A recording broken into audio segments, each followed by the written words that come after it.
Vicky express में आपका स्वागत है। आज की कहानी है पंचतंत्र की कहानी, दो सिर वाला जुलाहा। बहुत समय पहले की बात है। एक गांव में मनोहर नाम का एक जुलाहा कपड़े सिलने वाला रहा करता था। उसकी कपड़े सिलने वाली मशीन के ज्यादातर उपकरण लकड़ी से बने हुए थे। एक दिन बहुत ज्यादा बारिश होती है, जिस कारण बारिश का पानी उसके घर में भर जाता है। घर में बारिश का पानी भर जाने के कारण उसकी मशीन पूरी तरह से खराब हो जाती है। मशीन खराब हो जाने के कारण मनोहर बहुत परेशान हो जाता है। वह दुखी होकर सोचने लगता है कि अगर जल्द ही उसने अपनी इस मशीन को ठीक नहीं किया तो वह कपड़े सिलने का काम नहीं कर पाएगा और उसके परिवार को भूखा रहना पड़ेगा। ये सोचकर मनोहर जंगल जाने का फैसला कर लेता है ताकि वह अपनी मशीन को ठीक करने के लिए अच्छी लकड़ी काट कर ला सके। फिर मनोहर इस विचार के साथ जंगल की ओर चल देता है। मनोहर पूरा दिन चलता रहता है, लेकिन उसे अपनी मशीन के लिए अच्छी लकड़ी वाला कोई भी पेड़ नजर नहीं आता है। फिर भी मनोहर हार नहीं मानता है और अच्छे पेड़ की तलाश में आगे बढ़ता रहता है। काफी देर चलने के बाद अचानक मनोहर की नज़र एक पेड़ पर पड़ती है जो काफी ऊंचा, मोटा और हरा भरा था। उस पेड़ को देख मनोहर बेहद खुश होता है और कहता है, हाँ, ये पेड़ काफी अच्छा है। इसकी लकड़ी से मैं अपनी मशीन को फिर से ठीक कर सकता हूँ। इस विचार के साथ मनोहर कुल्हाड़ी उठाकर जैसे ही पेड़ के तने पर मारने के लिए अपना हाथ ऊपर उठाता है, तभी पेड़ की डाल पर एक देवता प्रकट हो जाते हैं। देवता मनोहर से कहते हैं, मैं इस पेड़ पर रहता हूँ और आराम करता हूँ, इसलिए तुम्हारा इस पेड़ को काटना उचित नहीं होगा। वैसे भी किसी भी हरे पेड़ को काटना ठीक नहीं है। देवता की बात सुनकर मनोहर क्षमा मांगते हुए कहता है, हे देव, मैं मजबूर हूँ, मुझे इस पेड़ को काटना ही पड़ेगा। इस पेड़ की लकड़ी मेरी मशीन के लिए उत्तम है। बहुत ढूंढने के बाद मुझे ये पेड़ मिला है। अगर मैं इस पेड़ को नहीं काटूंगा तो मेरी मशीन खराब रह जाएगी और मैं कपड़े सिलने का काम नहीं कर पाऊंगा। इस वजह से मैं और मेरा परिवार भूखों मर जाएगा। मनोहर की बात सुनकर देवता कहते हैं, मनोहर, मैं तुम्हारे जवाब से खुश हूँ। तुम इस पेड़ को न काटो। इसके बदले तुम्हें जो वरदान चाहिए वो मांग सकते हो। मैं तुम्हारी इच्छा जरूर पूरी करूंगा। देवता से वरदान की बात सुनकर मनोहर कुछ देर विचार करके कहता है, हे देव, मैं वर के लिए अपने मित्र और पत्नी से राय लेना चाहता हूँ, इसलिए आप मुझे एक दिन का समय दीजिए। मनोहर के आग्रह को देवता मान लेते हैं और उसे एक दिन विचार करने के लिए दे देते हैं। एक दिन का समय लेकर मनोहर अपने घर की ओर चल देता है। रास्ते में उसे उसका मित्र नाई मिलता है। नाई से मिलकर मनोहर उसे देवता की वरदान वाली बात बताता है।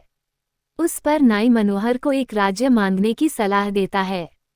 नाई कहता है कि तुम देवता से वरदान में एक राज्य मांग लो। तुम उस राज्य के राजा बन जाना और मैं उस राज्य का मंत्री बन जाऊंगा। फिर हमें कोई कष्ट नहीं होगा और हम आराम से अपनी जिंदगी बिता पाएंगे। नाई मित्र की बात पर मनोहर कहता है, मित्र, तुम बिल्कुल ठीक कह रहे हो। इस बारे में एक बार मैं अपनी पत्नी से भी पूछ लूं, फिर मैं देवता से वरदान मांग लूंगा। पत्नी से राय मांगने की बात पर नाई कहता है, मित्र, तुम्हारी पत्नी काफी घमंडी और मूर्ख है, इसलिए तुम्हें उससे राय नहीं लेनी चाहिए। ऐसी स्त्री केवल अपने लाभ के बारे में ही सोचती है। इस पर मनोहर कहता है, मित्र, फिर भी वह मेरी पत्नी है, इसलिए मैं उसकी राय एक बार जरूर लूंगा। इतना कहते हुए मनोहर अपने घर की ओर बढ़ जाता है। घर पहुंचकर मनोहर जंगल में घटी पूरी घटना अपनी पत्नी को बताता है। देवता से वरदान मिलने की बात सुनकर मनोहर की पत्नी कहती है, राज्य मांगकर कोई लाभ नहीं।